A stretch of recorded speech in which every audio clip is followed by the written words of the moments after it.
Radhe Radhe friends. ओम गम गणपते नमः। ओम नमो भगवते वासुदेवाय। श्री राधे राधे। आप सभी भक्तजनों का इस नई वीडियो में स्वागत है। श्री गीता ज्ञान। श्रीमद् भगवत गीता गीता में वेदों के तीनों कांड स्पष्ट किए गए हैं। अतः वह मूर्तिवान वेद रूप है और उदारता में तो वह वेद से भी अधिक है। अगर कोई दूसरों को गीता ग्रंथ देता है और तो जानो कि उसने लोगों के लिए मोक्ष सुख का सदाव्रत खोला है। गीता रूपी माता से मनुष्य रूपी बच्चे वियुक्त होकर भटक रहे हैं, अतः उनका मिलन कराना यह तो सर्व सज्जनों का मुख्य धर्म है। इस अद्भुत ग्रंथ के 18-14 अध्यायों में इतना सारा सत्य, इतना सारा ज्ञान और इतने सारे उच्च, गंभीर और सात्विक विचार भरे हुए हैं कि वे मनुष्य को निम्न से निम्न दशा में से उठाकर देवता के स्थान पर बैठाने की शक्ति रखते हैं। वे पुरुष तथा स्त्रियां बहुत भाग्यशाली हैं जिनको इस संसार के अंधकार से भरे हुए संकरे मार्गों में प्रकाश देने वाला यह छोटा सा लेकिन अखूट तेल से भरा हुआ धर्म प्रदीप प्राप्त हुआ है। जीवन के सर्वांगीण विकास के लिए गीता ग्रंथ अद्भुत है। विश्व की 578 भाषाओं में गीता का अनुवाद हो चुका है। हर भाषा में कई चिंतकों, विद्वान और भक्तों ने मीमांसाएं की हैं और अभी भी हो रही हैं, होती रहेंगी, क्योंकि इस ग्रंथ में सब देशों, जातियों, पंथों के सभी मनुष्य के कल्याण की अलौकिक सामग्री भरी हुई है। अतः हम सबको गीता ज्ञान में अवगाहन करना चाहिए। भोग, मोक्ष, निर्लेपता, निर्भयता आदि सभी दिव्य गुणों का विकास करने वाला यह गीता ग्रंथ विश्व में अद्वितीय है। भगवत गीता ऐसी दिव्य ज्ञान से भरपूर है। उसके अमृत पान से मनुष्य के जीवन में साहस, हिम्मत, समता, सहजता, स्नेह, शांति और धर्म आदि दैवी गुण विकसित हो उठते हैं। अधर्म और शोषण का मुकाबला करने का सामर्थ्य आ जाता है। अतः प्रत्येक युवक युवती को गीता के श्लोक कंठस्थ करने चाहिए और उनके अर्थ में गोता लगाकर अपने जीवन को तेजस्वी ओजस्वी बनाना चाहिए। 7 से लेकर 9वें अध्याय तक विज्ञान सहित ज्ञान का जो वर्णन किया है वह बहुत गंभीर होने से फिर से उस विषय को स्पष्ट रूप से समझाने के लिए इस अध्याय का अब आरंभ करते हैं। यहाँ पर पहले श्लोक में भगवान पूर्वोक्त विषय का फिर से वर्णन करने की प्रतिज्ञा करते हैं। श्री भगवान बोले, हे महाबाहो, फिर भी मेरे परम रहस्य और प्रभाव युक्त वचन को सुन, जिसे मैं तुझ अतिशय प्रेम रखने वाले के लिए हित की इच्छा से कहूँगा।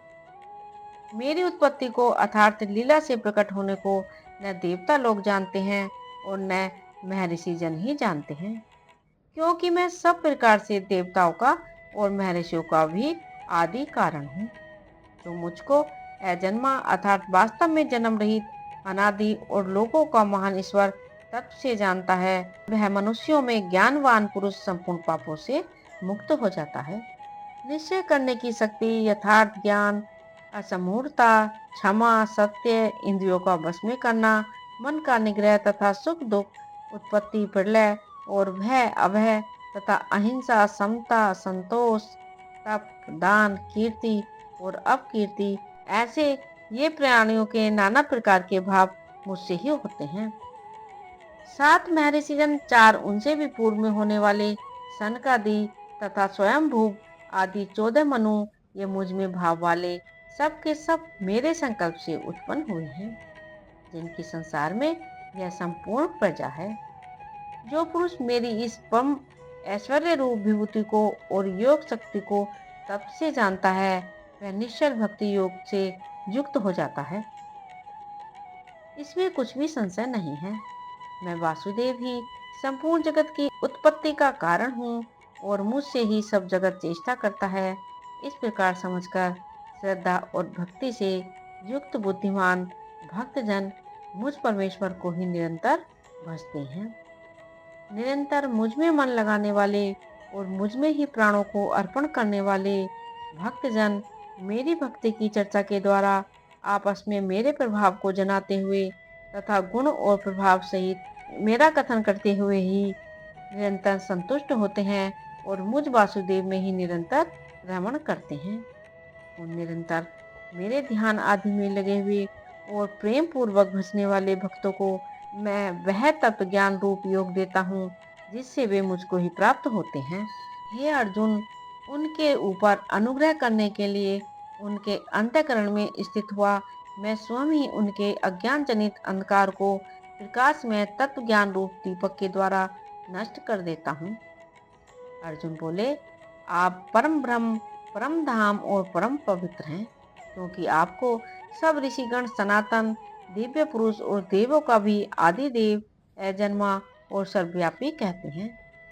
वैसे ही देव ऋषि नारद तथा असित और देवल ऋषि तथा महर्षि व्यास भी कहते हैं, और आप भी मेरे प्रति कहते हैं। हे केशव, जो कुछ भी मेरे प्रति आप कहते हैं इस सब को मैं सत्य मानता हूँ। हे भगवान, आपके लीलामय स्वरूप को न तो दानव जानते हैं और न देवता ही।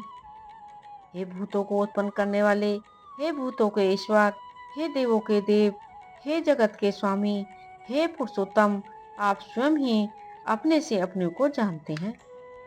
इसलिए आप ही उन अपनी दिव्य विभूतियों को संपूर्णता से कहने में समर्थ हैं, जिन विभूतियों के द्वारा आप इन सब लोगों को व्याप्त करके स्थित हैं।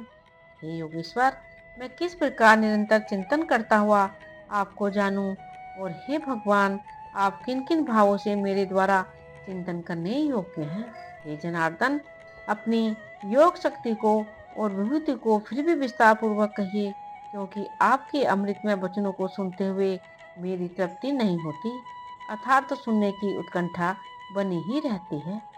श्री भगवान बोले, हे कुरुश्रेष्ठ, अब मैं जो मेरी दिव्य विभूतियां हैं उनको तेरे लिए प्रधानता से कहूंगा, क्योंकि मेरे विस्तार का अंत नहीं है।